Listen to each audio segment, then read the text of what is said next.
तो चलो फिर अब करते हैं मैटर का third video, change in state of matter. अब यहाँ पे हमको डिफरेंट सारा टर्म समझना है, डिफरेंट सारा डेफिनेशन समझना है। पहला करते हैं क्या, मेल्टिंग। देखो मैं एक फॉर्मेट तैयार कर देता हूँ, आपको जितने भी डेफिनेशन लिखना होगा उसी फॉर्मेट पे लिखते चले जाना, एक दो वर्ड आप सिर्फ चेंज करते चले जाना जैसे जैसे स्टेट चेंज होगा। मेल्टिंग, मेल्ट कौन करता है, सॉलिड मेल्ट करता है, और मेल्ट करके किस में आता है, लिक्विड में आता है। आप डेफिनेशन बहुत ही सिंपल तरीके से वैसे लिख दो, द प्रोसेस ऑफ, क्या लिखोगे, the process of changing a substance from solid state to liquid state।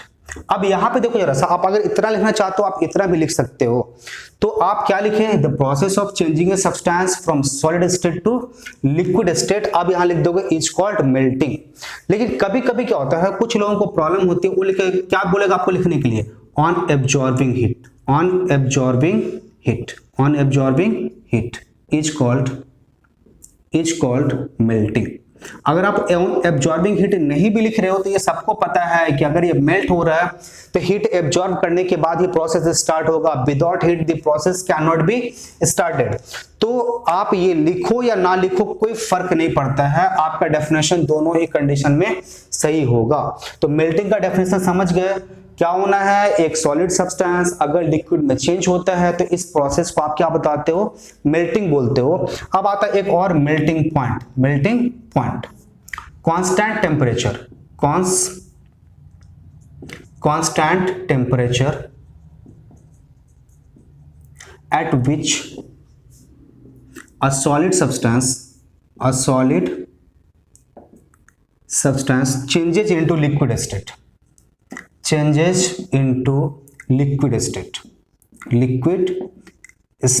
is called melting point.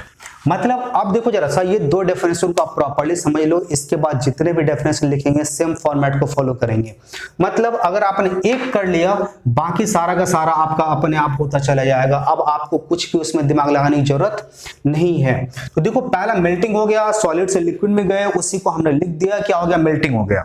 दूसरा मात्रा का फ्रीजिंग, कौन सा आ रहा है, फ्रीजिंग, जिसको आप क्या बोलते हैं, सॉलिडिफिकेशन भी बोलते हो।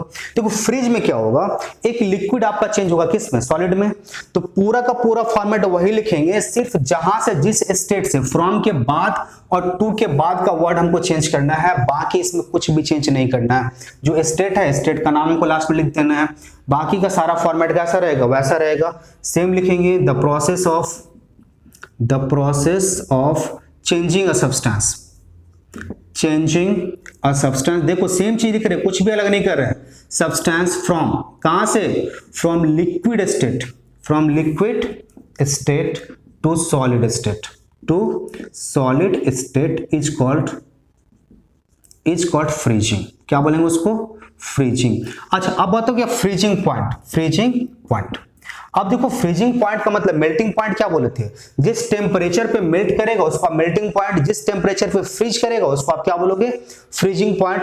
तो यहां अगर आप चाहो तो मैं लिख देता हूं, एक दो तो लिखता हूं, उसके बाद फिर लिखेंगे नहीं। क्या लिखो, कांस्टेंट टेम्परेचर, क्या लिखोगे, सेम वहीं से लिखो, constant temperature at which a liquid changes into, क्या लिखेंगे, liquid changes into solid state is called freezing point, FP, freezing point। तो देखो सेम, सब कुछ सेम था, कांस्टेंट टेम्परेचर से लेके, सिर्फ आपने क्या हो रहा है, जो स्टेट हो रहा है आप सिर्फ उसको चेंज करो, बाकी का क्या हो रहा है, आपके पास सेंटेंसेस बिल्कुल करीब करीब सेम ही है। तो आपके पास मेल्टिंग समझ में आ गया, फ्रीजिंग समझ में आ गया। अब जो हम लोग नेक्स्ट करने वाले हैं दैट इज द बॉइलिंग। अब देखो जरा सा, बॉइलिंग में क्या होगा, बॉइलिंग में थोड़ा समझना होगा, बॉइलिंग आपको समझा दें हम। बॉइलिंग में क्या होता है, जब आप एक लिक्विड सब्सटेंस को हीट करोगे, हीट करके ये किस में चेंज होगा, गैसेस स्टेट में चेंज होगा।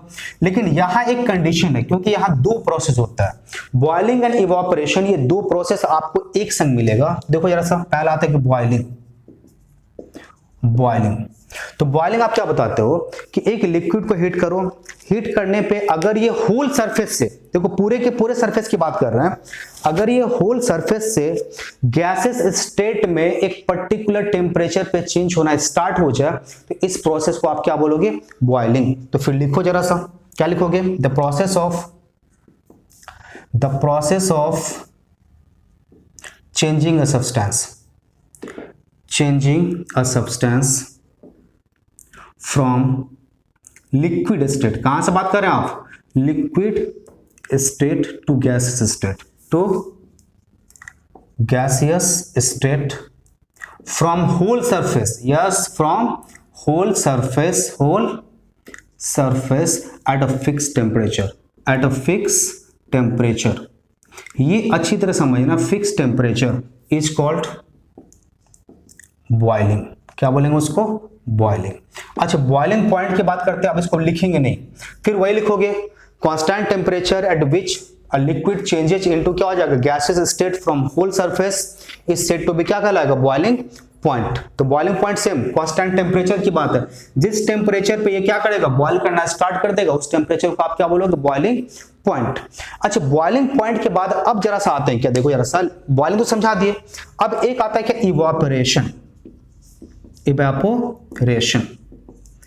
इवापोरेशन। प्रॉपर्ली समझना, अच्छी तरह समझना कि ये दोनों से क्वेश्चन करीब करीब है कि आएगा ही आएगा, कुछ न कुछ क्वेश्चन से आएगा।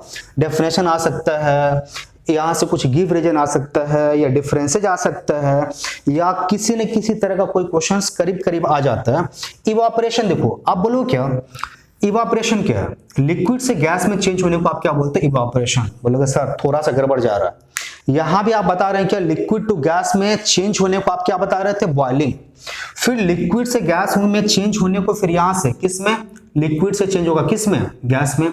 फिर यहां भी आप वही बात कर रहे हैं क्या? लिक्विड से गैस में चेंज होने को क्या बोलेंगे? इवापोरेशन। थोड़ा सा फर्क है दोनों, देखो ऑब्वियसली दोनों लिक्विड से गैस में चेंज होना है, लेकिन फर्क क्या है समझो जरा सा।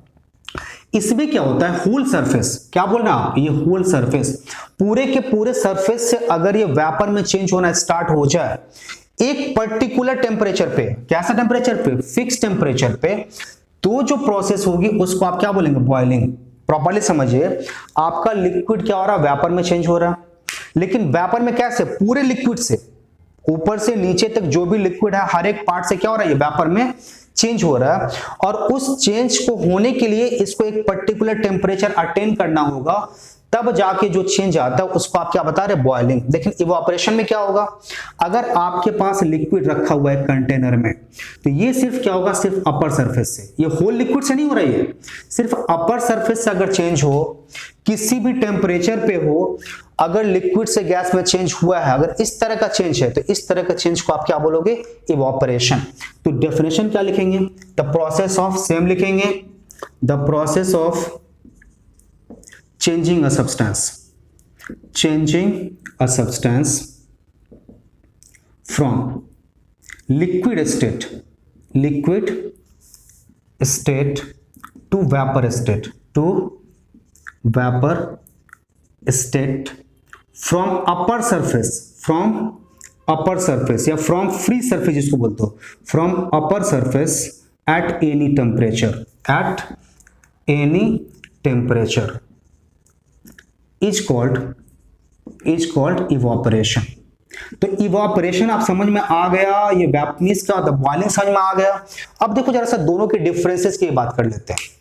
तो दोनों के डिफरेंस में अगर मैं एक कॉलम आपको बना दूं और कॉलम बना के फिर दोनों के डिफरेंस की बात करूं, तो करते हैं जरा सा। देखो यहाँ पे हम ले लेते हैं बॉइलिंग, और यहाँ क्या ले लेते हैं? इवापोरेशन। अब इवापोरेशन में और भी कुछ पढ़ना है, तो बॉइलिंग की बात करते हैं। बॉइलिंग में क्या था? लिक्विड से गैस में आता कहां पे? फ्रॉम होल सरफेस, है ना? Change take place from whole surface only from the upper surface. कहां से? सिर्फ अपर सरफेस, जिसको आप क्या बोलते हो? फ्री सरफेस, जो सबसे ऊपर का, जहां से आप किसी भी लिक्विड के अंदर आप हाथ डाल सकते हो, कुछ भी ऑब्जेक्ट डाल सकते हो, उसको बोलते हैं फ्री सरफेस। तो अपर सरफेस या फ्री सरफेस से ये प्रोसेस होगा। मतलब क्या होता है? ये जनरली आपको पता नहीं चलेगा कि हो रहा है या नहीं हो रहा, दूसरा बात करते हैं क्या, ये कांस्टेंट टेम्परेचर, डेफिनेशन में लिख दिए हैं कांस्टेंट टेम्परेचर। लास्ट डे भी आपको बात किए थे कि डेफिनेशन कुछ ऐसा होना चाहिए कि इसके बाद फिर डिफरेंसेज या कैरेक्टरिस्टिक या दूसरा कोई भी पॉइंट अगर हमको ढूंढना पड़े ना, ढूंढने की जरूरत ना पड़े, क्योंकि एक ही चीज को क्या 10 बार सीखेंगे, और अगर आप सीखते हैं ऐसा तो फिर आप गलती कर रहे हैं। तो किस पे कर रहे हैं आप, कांस्टेंट टेम्परेचर पे ये काम हो रहा है, और ये कहां पे होगा, at any temperature, at any temperature. अब देखो जरा सा तीसरा बात जो जरूरी बात है और जो समझने वाली बात है, क्या होता है, ये रैपिड प्रोसेस है। कैसा, ये रैपिड प्रोसेस है। और तीसरा क्या है, ये स्लो प्रोसेस है। फिर यहां से हमको और एक सेंसेशन मिलता है, ये रैपिड प्रोसेस है मतलब क्या, इसके अंदर हीट कंटेंट ज्यादा होगा, ये क्या होगा, बर्निंग सेंसेशन कॉज कर सकता है। लेकिन इवापोरेशन जो है ये कैसा है, स्लो प्रोसेस है। कभी कभी तो ये इतना स्लो होता है कि आपको पता ही नहीं चलेगा कि ये प्रोसेस हो भी रहा है या नहीं हो रहा है। जैसे मैं एग्जाम्पल बताऊं आपको, कभी कभी देखो जैसा तालाब में, पॉन्ड का या लेक का पानी का देखना, पानी का लेयर जो है, वाटर लेवल जो है नीचे आता चला जाता है, मतलब पानी सूखता चला जाता है बिकॉज ऑफ सन रेज।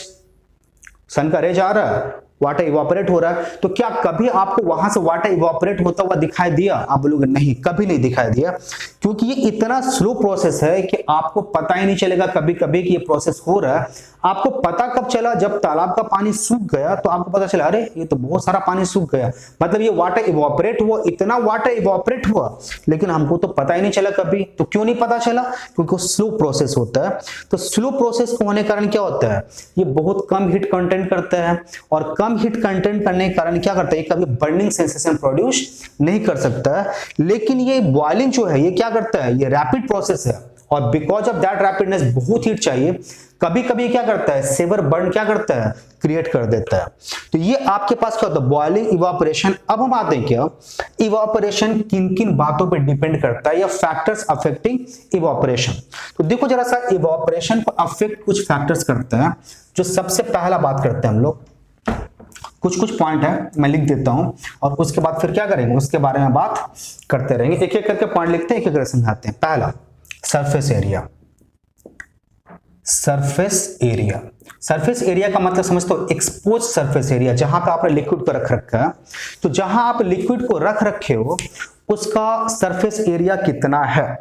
जैसे मैं समझाता हूं, जब हम लोग खाना खाते हैं तो खाना किस में खाते हैं, थाली में खाते हैं।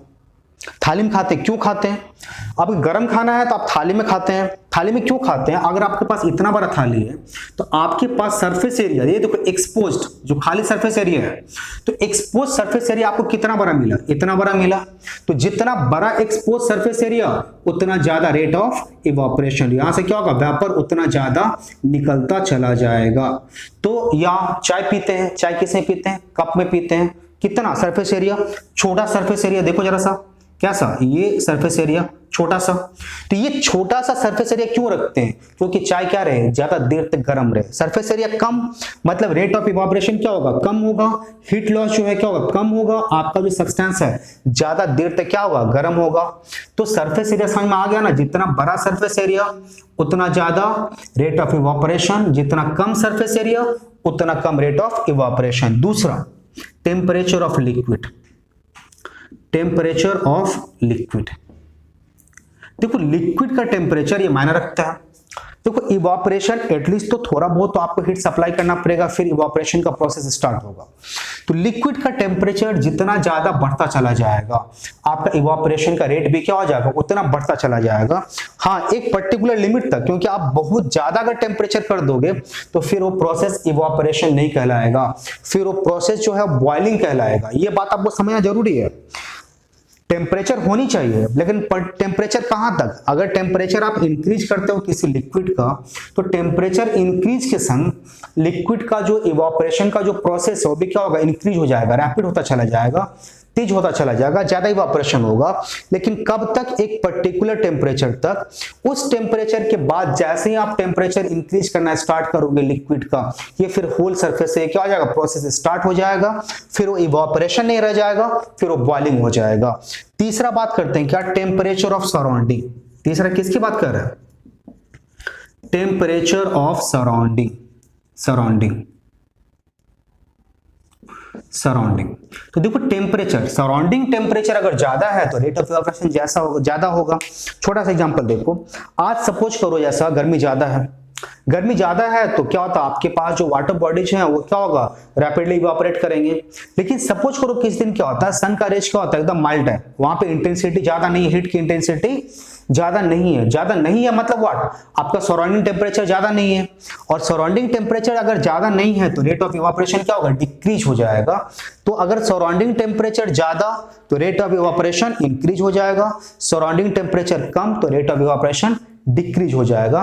नेक्स्ट बात करते हैं क्या, विंड स्पीड। फोर्थ पॉइंट जो हम बात कर रहे हैं किसकी, विंड स्पीड। विंड स्पीड देखो ये बड़ा फैक्टर है। विंड स्पीड के कारण क्या होता है, रेट ऑफ इवापोरेशन बढ़ता चला जाता है। जैसे मैं समझाता हूं, अगर खाना बहुत गर्म है, हम लोग क्या करते हैं, पंखा चला लेते हैं।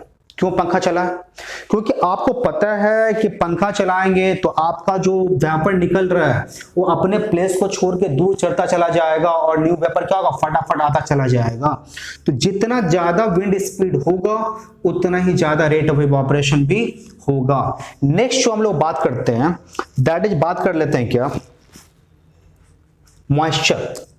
किसका, मॉइस्चर। ओके, मॉइस्चर मतलब क्या, देखो अगर आपके पास एटमॉस्फेयर पहले से ही मॉइस्ट है, उसके अंदर वाटर वेपर ऑलरेडी है, तो वहां पे क्या हो जाएगी, इसकी जो और एडिशनल वाटर वेपर कंटेन करने की कैपेसिटी है वो कैपेसिटी क्या हो जाएगी, कम हो जाएगी। तो रेट ऑफ इवापोरेशन जो है आपका, वो रेट ऑफ इवापोरेशन क्या हो जाएगा आपका, मींस क्या हो जाएगा, कम हो जाएगा। तो अगर आपके पास एटमॉस्फेयर में मॉइस्चर है तो रेट ऑफ इवापोरेशन कम, और अगर एटमॉस्फेयर में मॉइस्चर नहीं है, ड्राई है, तो रेट ऑफ इवापोरेशन क्या हो जाएगा, ज्यादा हो जाएगा। अब आपके पास देखो जरा सा एक और बात कर लेते हैं, नेचर ऑफ लिक्विड। लास्ट जो पॉइंट आपके पास है, नेचर ऑफ लिक्विड। अब देखो जरा सा नेचर ऑफ लिक्विड की बात कर रहे हैं। यस, नेचर ऑफ लिक्विड क्या होता है, अगर सपोज करो किसी भी लिक्विड की हीट कैपेसिटी बहुत ज्यादा है तो उसको ज्यादा हीट चाहिए एक पर्टिकुलर टेम्परेचर तक आने के लिए, या उसको इवापोरेट करने के लिए ज्यादा हीट लगेगा। लेकिन जिसकी हीट कैपेसिटी कम होगी वो क्या होगा, कम हीट लेगा और क्या हो जाएगा, इवापोरेट करना स्टार्ट कर देगा। तो लिक्विड का नेचर बहुत मायने रखेगा। जैसा नेचर होगा, अगर कोई लिक्विड है जिसकी नेचर ऐसी है कि उसकी हीट कैपेसिटी बहुत ज्यादा, मतलब मैं समझाता हूं हीट कैपेसिटी क्या होती है, किसी भी लिक्विड के पर्टिकुलर मास का टेम्परेचर बढ़ाने के लिए जितना हीट, 1 डिग्री बढ़ाने के लिए जितना हीट चाहिए उसको आप क्या बोलते हैं, heat capacity.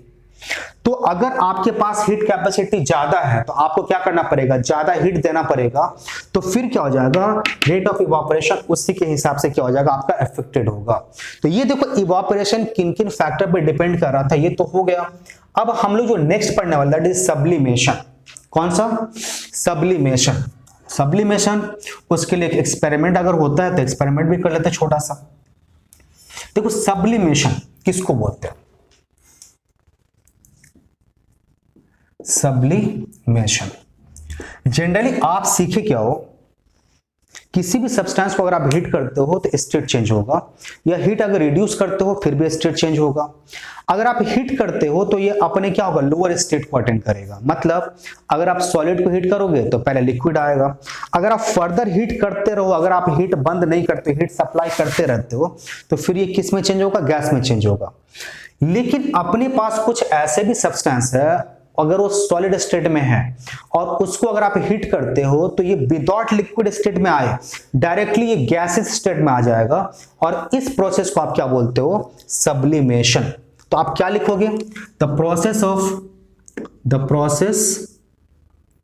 Of changing a substance from solid state to gaseous state without attaining liquid state is called sublimation. और इस तरह के जो सब्सटेंस इस तरह के प्रोसेस बिहेवियर शो करेंगे, ऐसे सब्सटेंस को आप क्या बोलते हो, सब्लिमेट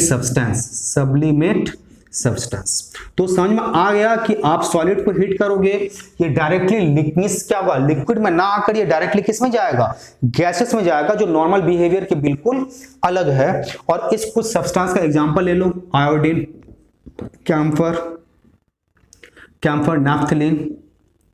नैप्थलीन। तो इस तरह का जो कुछ सब्सटेंस है, ये क्या होता है, ये सबलिमिट सब्सटेंस का एग्जांपल है। अब देखो, इसको अगर एक्सपेरिमेंटली वेरीफाई करना हो तो आप क्या करना है ना, एक पॉट ले लो, ले लिए। यहां पे क्या करना, यहां पे वेट क्लॉथ, भींगा हुआ कपड़ा बांध देना या कॉटन, जो भी करना हो, क्या होता है वेट क्लॉथ, हम लिख देते हैं वेट क्लॉथ, भींगा हुआ कपड़ा जो भी हो। एक ट्राइपॉड स्टैंड पर रख देना, ट्राइपॉड स्टैंड के ऊपर जहां भी हो। यहां से क्या करना है, इसको हीट करना स्टार्ट करना। क्या कर देना, इसको आप हीट करना स्टार्ट करना, हीट करते चले जाना इसको बर्नर के थ्रू। अब यहां पे क्या रखा हमने, कुछ सपोज करो क्या होता है, ये सॉलिड हमने क्या रखा है, टुकड़ा आयोडीन का रख लो, कैम्फर का, नैप्थलीन का, जिसका मन करता है किसी एक सब्सटेंस को यहां ले लो। अब देखो, जैसे आप हीट करोगे, हीट करने के बाद देखोगे ये सारा का सारा सब्सटेंस क्या हो रहा है, मींस इवापोरेट होना स्टार्ट हो रहा, और इवापोरेट होके ऊपर की तरफ जा रहा, और ऊपर की तरफ जैसे इसको वेट क्लॉथ के कांटेक्ट में आ रहा है, फिर से ये क्या हो रहा है, देखो सॉलिड था, और सॉलिड से आपने क्या देखा, डायरेक्टली ये किस में चेंज हो गया, गैसियस सब्सटेंस में चेंज हो गया, और ये वेट क्लॉथ के कांटेक्ट में आके फिर से किस में चेंज हो गया, सॉलिड में चेंज हो गया। तो देखो यहां से ये सब्लिमेशन प्रोसेस को वेरीफाई करता है। और फिर यहां से एक और वर्ड हमको समझ में आया, सब्लिमेशन का क्या होता है, डिपोजिशन। एक वर्ड आया क्या, डिपोजिशन। देखो जरा सा, अब डिपोजिशन वर्ड आप क्या बोलोगे। अब यहां से देखिए क्या, अगर आप एक सॉलिड सब्सटेंस को जब हीट कर रहे थे, हीट करने के बाद ये सब्सटेंस डायरेक्टली गैसेस स्टेट को गया, लेकिन जब गैसेस स्टेट को आप टेम्परेचर रिड्यूस कर दिए, ठंडा किए, तो ठंडा करने के बाद ये फिर डायरेक्टली किस में आया, सॉलिड स्टेट में आया।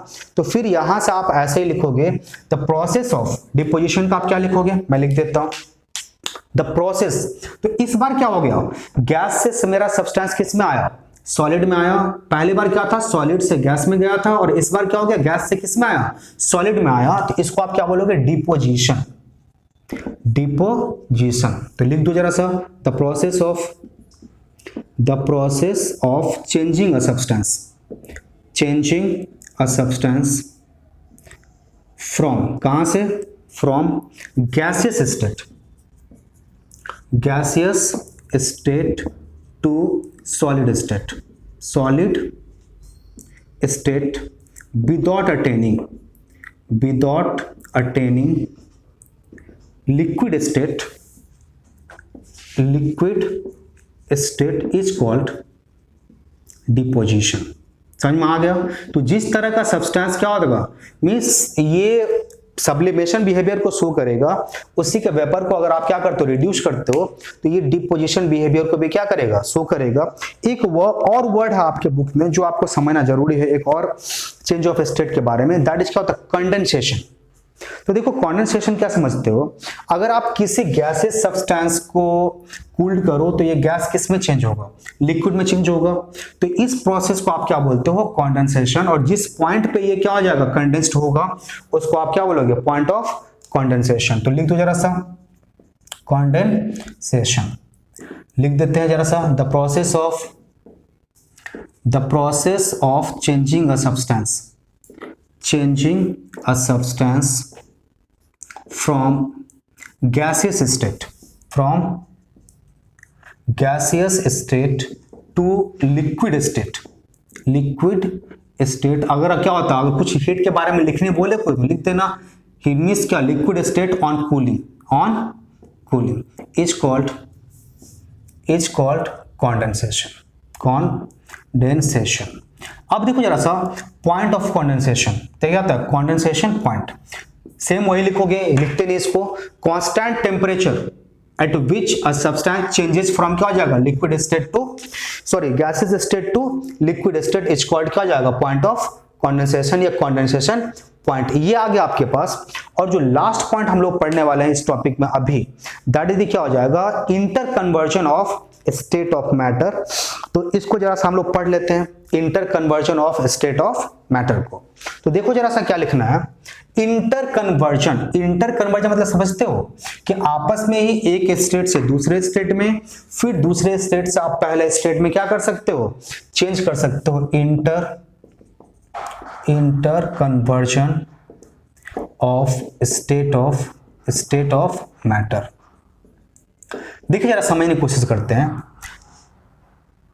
इसको एक्सप्लेन कैसे करोगे। मिस आपको क्वेश्चन आ गया क्या, what do you mean by inter conversion of state of matter, आप लिखोगे कैसे, मैं समझाता हूं। Matter can be converted from one state to another state by applying heat और प्रेशर और बाय कूलिंग।